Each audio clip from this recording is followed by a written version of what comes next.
આજે તારીખ થઈ છે 16/6/2026 ને અત્યારે આપણે આપણા હળવદ શહેરમાં આવેલ રાજો દરજી હાઈસ્કૂલ ખાતે છીએ. શાળાનું સત્ર શરૂ થયું એના આજે અઠવાડિયું થઈ ગયું, કારણ કે 8/6/2026ના રોજ શાળાનું સત્ર ચાલુ થઈ ગયું, પરંતુ 8 દિવસ થવા છતાં પણ હજુ જે છે એ વિદ્યાર્થીઓને પાઠ્યપુસ્તક છે એ મળ્યા નથી અને ક્યારે આવવાના છે એ હજુ સુધી ખબર નથી. આ રાજો દરજી હાઈસ્કૂલના પ્રિન્સિપલ આપણી સાથે છે, થોડી એમની સાથે વાત કરવી છે. સાહેબ, ખાસ કરીને ગ્રાન્ટેડ શાળાઓ તેની સાથે માધ્યમિક શાળાઓમાં જે વિદ્યાર્થીઓ ધોરણ 9, 10, 11, 12નો અભ્યાસ કરે છે, સત્ર શરૂ થઈ ગયું છે, 8 દિવસ થઈ ગયા છે, વિદ્યાર્થીઓ સ્કૂલે આવી શકતા નથી, કારણ કે આવે તો ત્યાં આગળ પાઠ્યપુસ્તક છે નહીં. તો હવે આ બધી પરિસ્થિતિ જે છે એમાં ક્યારે સુધારો થાય, મતલબ કે ક્યારે હવે પાઠ્યપુસ્તકો જે છે એ આવે એવું છે? આ વર્ષે થોડું લેટ છે, પણ 8 તારીખથી શરૂ થયા ત્યાર પછી પાઠ્યપુસ્તક મારા અંદાજ પ્રમાણે આ વીકમાં આવવા જ જોઈએ. અને જે પાઠ્યપુસ્તકની ખામી છે એના માટે ટેક્સ્ટ બુક એ લોકોએ મૂકી છે, એટલે સ્માર્ટ બોર્ડનો ઉપયોગ કરી અને વિદ્યાર્થીને જેટલું નુકસાન ઓછું જાય એવા પ્રયત્ન તમામ શાળાઓમાં થાય છે. અને ટેક્સ્ટ બુક આવે એટલે તરત જ બાળકોને અપાઈ જશે. તમે કીધું બુક્સ મેકી છે, ખાસ આપણે સમજવું એ છે સાહેબ, હળવદમાં ધોરણ 9, 10, 11, 12 આના કેટલા વિદ્યાર્થીઓ છે, તેની સાથે કેટલી શાળાઓ આવેલી છે, એમાં ગ્રાન્ટેડ ગણી નાખજો.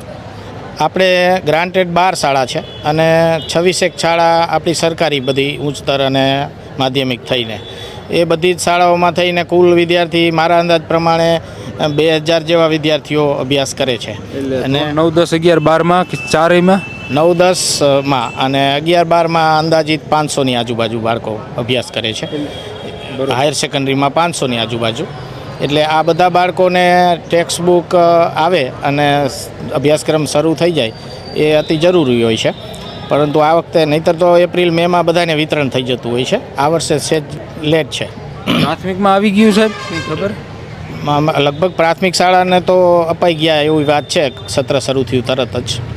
તમે સાહેબ અત્યારે રાજો દરજીમાં પ્રિન્સિપાલ તરીકે ફરજ બજાવો, અહીંયા કેટલા ધોરણ છે, કેટલા સુધી, મતલબ કેટલા વિદ્યાર્થીઓની સંખ્યા છે અહીંયા, અને હાલ અત્યારે તમે કઈ રીતના ચલાવો? કારણ કે પાઠ્યપુસ્તક તો આવ્યા નથી. પણ સ્માર્ટ ક્લાસ છે જ આપણી એ પણ ચાલુ થાય જ છે.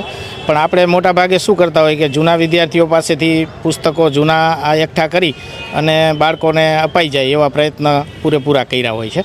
એટલે મારા લગભગ 90% વિદ્યાર્થીઓને મળી ગયા છે અને મારે અભ્યાસક્રમ પણ શરૂ થઈ ગયો છે. એટલે મારા 2 ક્લાસ છે, મારે 9 અને 10 એક અને લગભગ 110ની આસપાસ મારી સંખ્યા છે.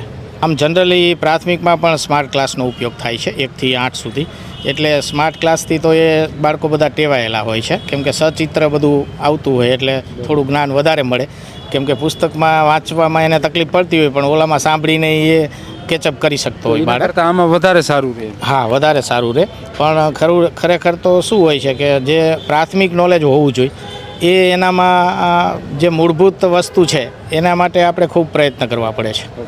તો મિત્રો, આ તો આપણે રાજો દરજી હાઈસ્કૂલ હળવદમાં આપણી આવેલી છે, ત્યાં આગળ ખાસ કરીને વિદ્યાર્થીઓની વાલીઓની એવી ફરિયાદ હતી કે શાળા સત્ર શરૂ થઈ ગયું છે, તેમ છતાં પણ હજુ સુધી ધોરણ 9, 10, 11 અને 12માં જે વિદ્યાર્થીઓ અભ્યાસ કરે છે ગ્રાન્ટેડમાં કે પછી માધ્યમિક કે ઉચ્ચ માધ્યમિકમાં, તો એ વિદ્યાર્થીઓને હજુ સુધી જે છે એ પાઠ્યપુસ્તક મળ્યા નથી. આ એક પ્રિન્સિપાલ સાથે વાત કરી, તેમનું કીધું કે હવે આ વીકમાં આવી જાય એવું લાગે છે. એટલે હવે જોવાની વાત એ છે કે ક્યારે વિદ્યાર્થીઓને પાઠ્યપુસ્તક જે છે મિત્રો એ મળે છે, કારણ કે અઠવાડિયું થઈ ગયું છે, શાળા સત્ર પણ શરૂ થઈ ગયું છે. ઘણા બધા સ્કૂલોમાં વિદ્યાર્થીઓ છે એ અભ્યાસ માટે આવતા પણ નથી, કારણ કે પાઠ્યપુસ્તક છે ને કઈ રહ્યા છે એ બુક્સથી, મતલબ કે સ્માર્ટ ક્લાસ છે એમાં અભ્યાસને કરાવે છે, પરંતુ હાર્ડ કોપી જે છે એ વિદ્યાર્થીઓ પાસે પાઠ્યપુસ્તકની નથી. આભાર મિત્રો.